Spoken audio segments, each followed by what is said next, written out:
गेल्या अनेक वर्षापासून मी या रिअल इस्टेट मार्केटमध्ये काम करतोय. तर या मार्केटला खूप जवळून बघितलंय मी. तर मेट्रो कनेक्टिव्हिटी म्हणजे फक्त तुम्ही जेव्हा घर विकत घेताय ना, तर घर विकत घेताना फक्त तुम्ही घराला रंग बघून हे बघून घेताय असं नाहीये.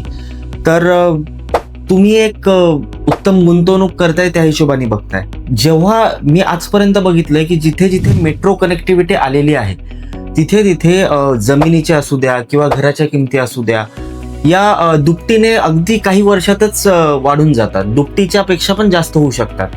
तर जेव्हा तुम्ही घर घेताय तेव्हा तुम्ही कनेक्टिव्हिटी ही नक्की बघा. तुमच्या घरापासून मेट्रो कनेक्टिव्हिटी किती दूर आहे, काय आहे. कारण जेव्हा तुम्ही घर घेताय तर फक्त एक राहण्यासाठी नाही, तर तुमच्या आणि तुमच्या मुलांच्या भविष्यासाठी म्हणून तुम्ही घर घेताय. तर त्या हिशोबाने तुम्ही मेट्रो कनेक्टिव्हिटी नक्की चेक करा. आणि अशाच जर तुम्हाला मेट्रो कनेक्टिव्हिटीच्या जवळ लोकेशन्स, चांगल्या बिल्डर्सचे, चांगले प्रोजेक्टचे जर नाव पाहिजे असेल तर मला कमेंटमध्ये मेट्रो म्हणून मेन्शन करा. तुम्हाला मी सगळ्या प्रोजेक्ट्सची लिस्ट नक्की पाठवेल.